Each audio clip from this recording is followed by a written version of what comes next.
Hey everyone, I'm Jared. Today I'm making an enchanted forest for the tree I made in my last video to call home. So getting right into the fun, I'm cutting out a chunk of XPS foam that I was able to find at my local hardware store. It does take a few passes with an extendable hobby blade to cut all the way through the foam, but with some patience and a gentle smack, we're off to the races. I spent some time figuring out the placement I wanted the tree, as well as the general shape of the terrain and location of a little footpath that I want to put in.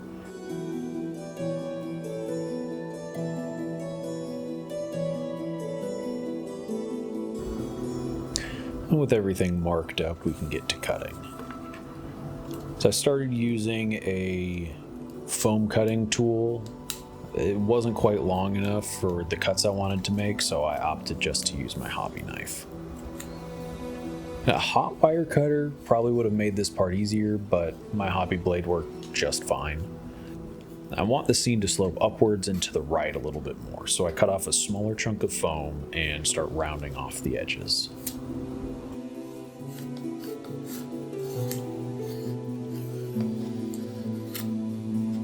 And figuring out once again where I want the tree to sit, since my first marks are now covered up, we're ready to start locking the foam in place.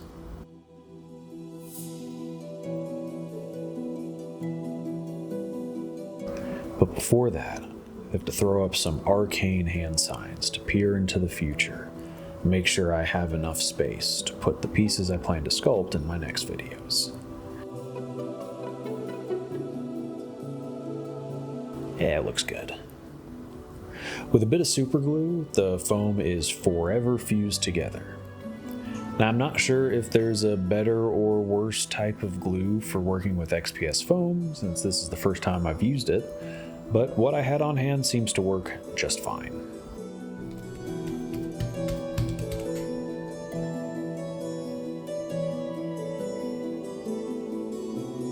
Now, I want the tree roots to sit slightly below the top of what will eventually be the ground, as that is usually how roots work.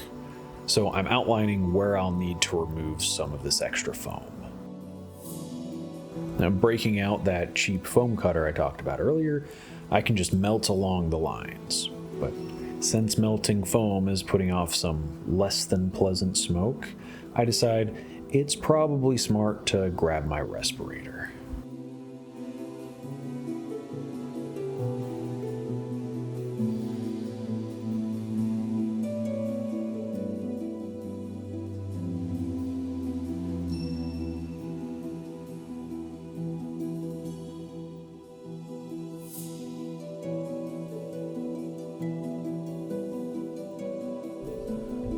Using my handy needle nose pliers, I'm able to rip out all of that inner foam.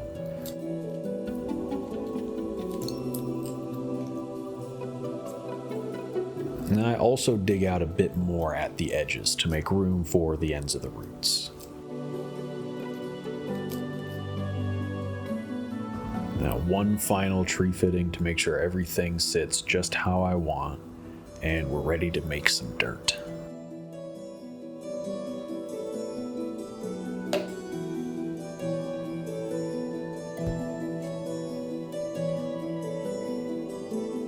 Now for this, I used a very precise recipe, which I'll throw up on the screen so you can make some yourself if you want to.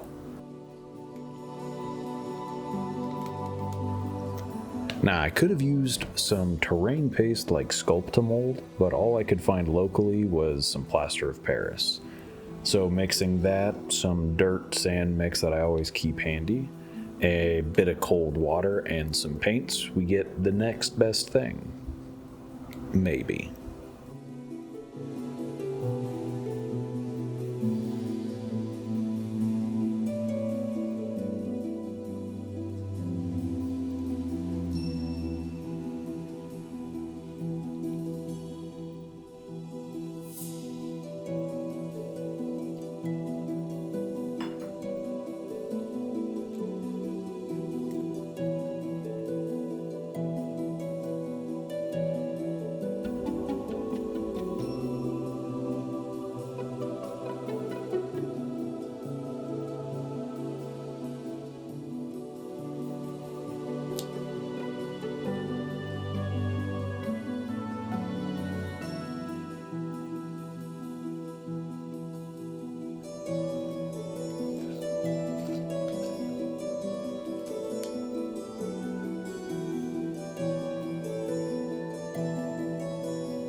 Now laying down some wax paper to contain some of this mess. And donning a latex glove, we can start slopping this real fake dirt all over our base. Luckily, my recipe made just the right amount. So once I have it all slapped down, I can start moving it around as I see fit.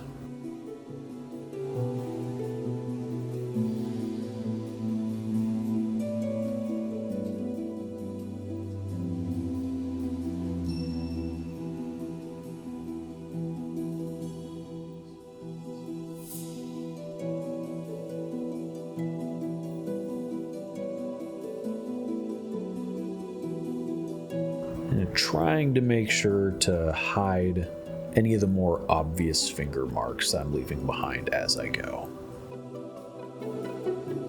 And with the sludge all down, it's finally time to plant our tree.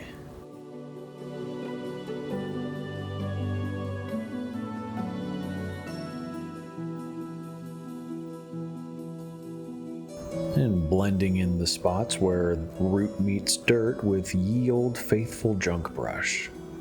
After letting it harden overnight, I go back over everything with a brown wash. Now you might be asking what the point of adding paints to the sludge mixture was if I was going to paint over everything anyways. That's a good question, and I'm sure it has an answer. Before moving on, I decided to touch up the little flowers in the tree with appropriate colored dark washes and highlights. They were looking a little flat, and I think this helped fix that.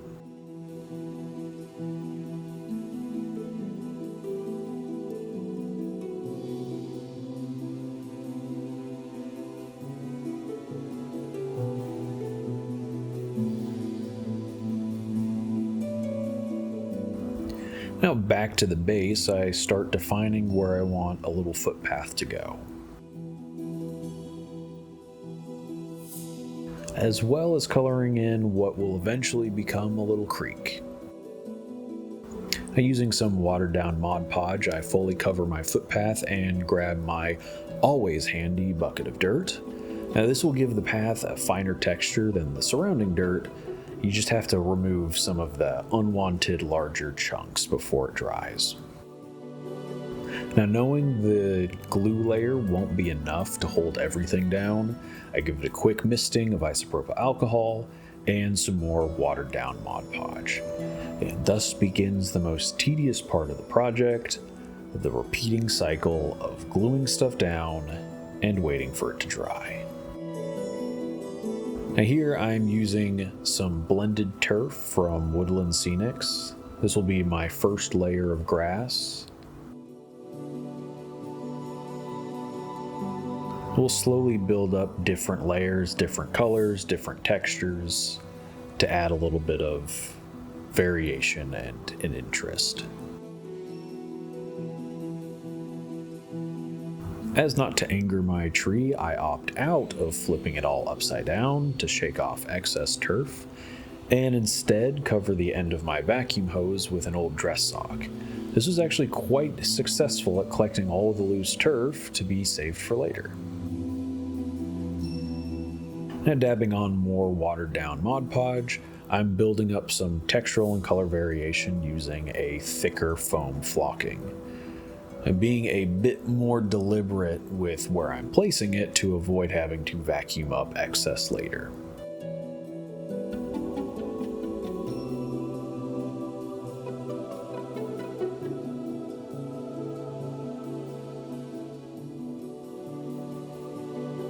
And lastly, using unwatered down Mod Podge, I'm adding some of the thicker clump foliage that I had remaining after making the tree.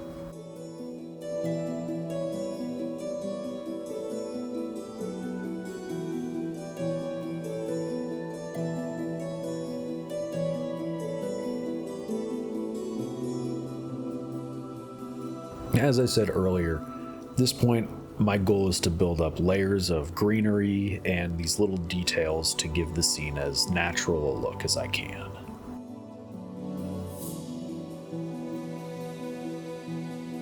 Now with the foundation all in place, it's time for another cycle of IPA and watered down Mod Podge. Setting that aside to dry, I can start working on some of the planty details. I found these little plastic plants on Amazon for pretty cheap. While the colors and finish do look cheap and plastic, the overall detail in their forms is surprisingly realistic. So with some dark washes and wet blending of greens, reds, and yellows, I'm able to get these plants looking pretty darn sharp.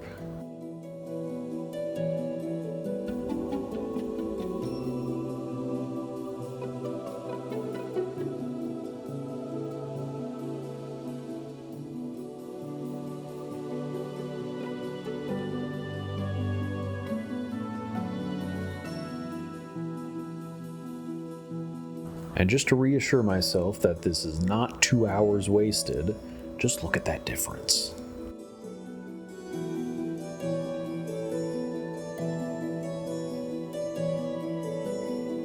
And once the matte paint's all dry, that will take that plastic shine away as well.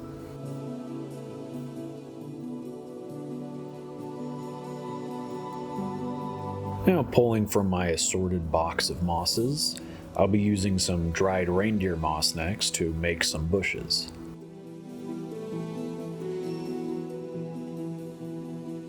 Tearing them into varied sizes, I realized the dies are not too terribly stable, and I probably should use gloves in the future.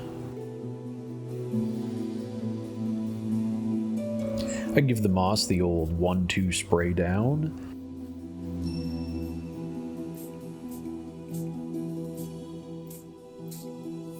Move them to a less glue covered paper and sprinkle on more of that fine turf that I used earlier.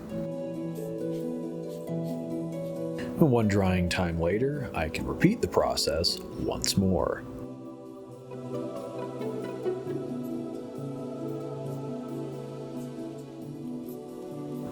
This time I'm using debris collected throughout this project, loose turf and flocking, dried leaves, bits of moss, as well as one more dusting of that fine turf. Now back to the moss box, I pull out some Spanish moss. Using a mix of Mod Podge and green paints, I coat the moss and sprinkle on some mini leaves that I got off Amazon.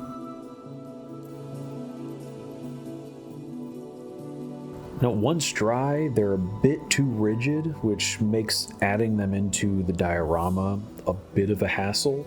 So I'd recommend placing them in the scene exactly where you want them before letting them dry. And now our bushes are also dry, and they're looking real nice.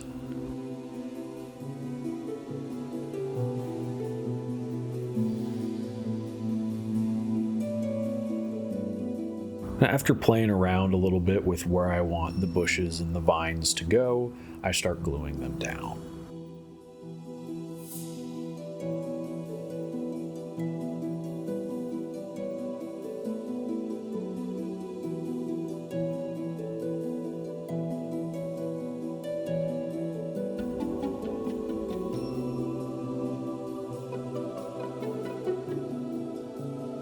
Now, I want a little more height variation with the plant life, so taking some wire clippings that are left over after making the tree, I'm gonna make some small saplings.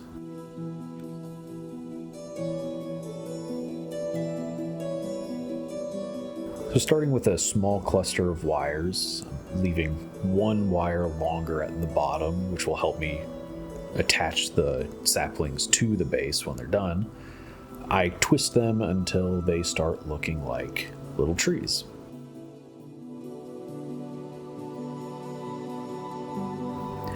Now, not willing to risk burning myself with more hot glue at this point, I decide to simply coat the wires with a mix of brown paint and Mod Podge.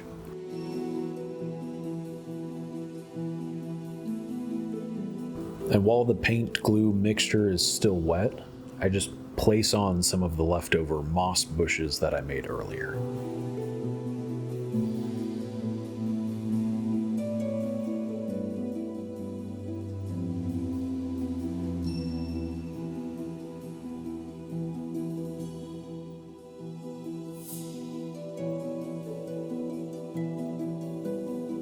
Now back to the base, it's time to start cleaning up that footpath.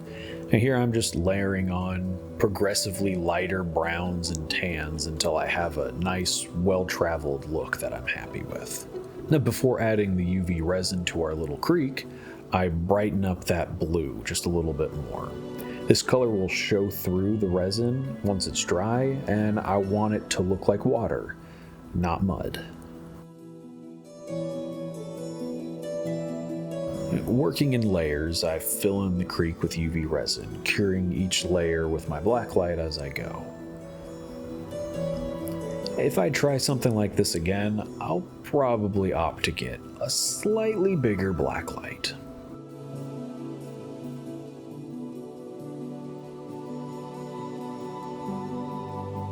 With the resin all cured, I lay down a thick coat of gloss Mod Podge and blow it around through a straw to mimic some ripples on the surface of the water.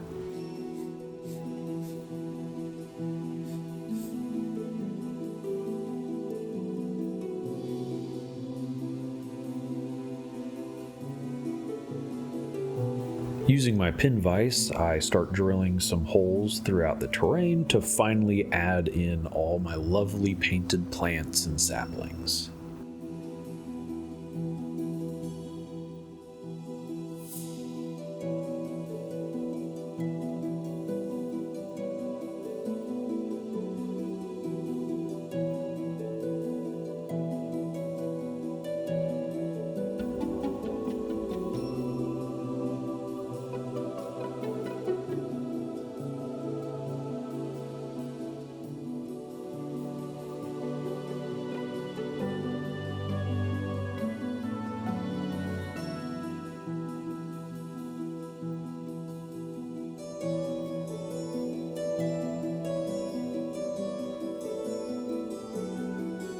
Now at this point, I'm pretty happy with how things are looking, but it's still missing that Enchanted forest vibe.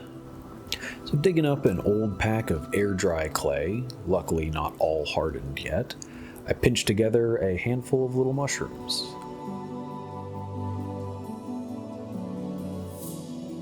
And while those are set aside to dry, I decide to add these little tufts of static grass that I picked up at my local hobby store.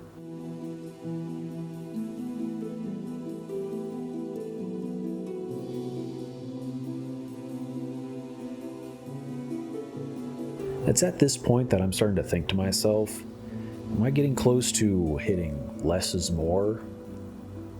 I don't think so. I think with this, more is more.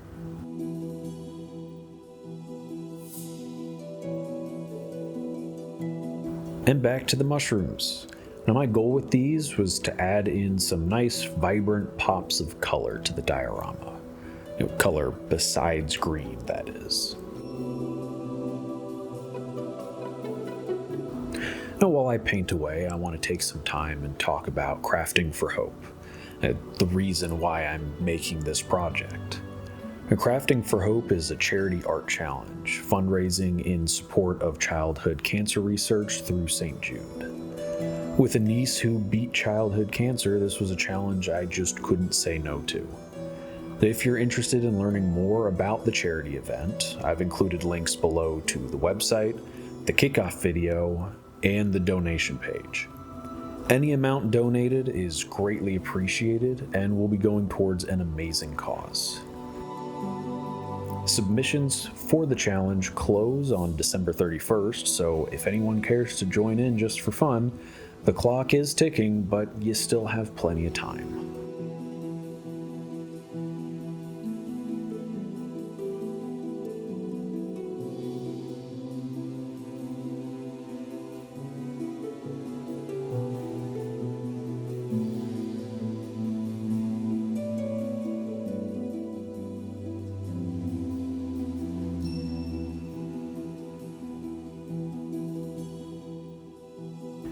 Painting these little guys was surprisingly fun, and I'll probably try and find any excuse to make more for future projects.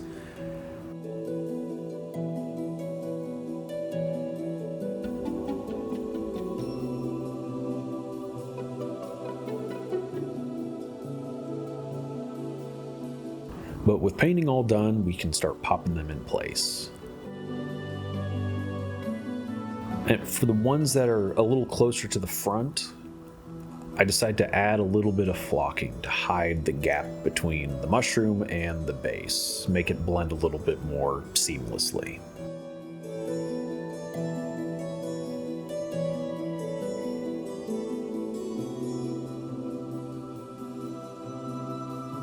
And before we can say we're done, I clean up the edges with some black paint.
I really appreciate all of you for watching, especially all of you who made it to the very end.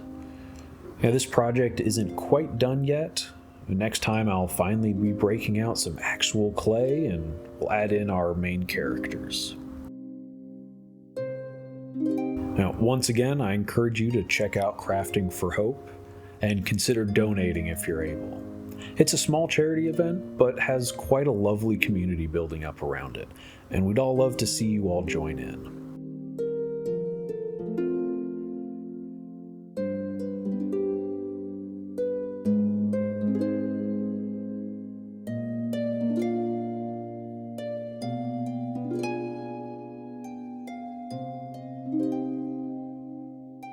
Thanks for watching. I'll see you all next time. Okay, bye!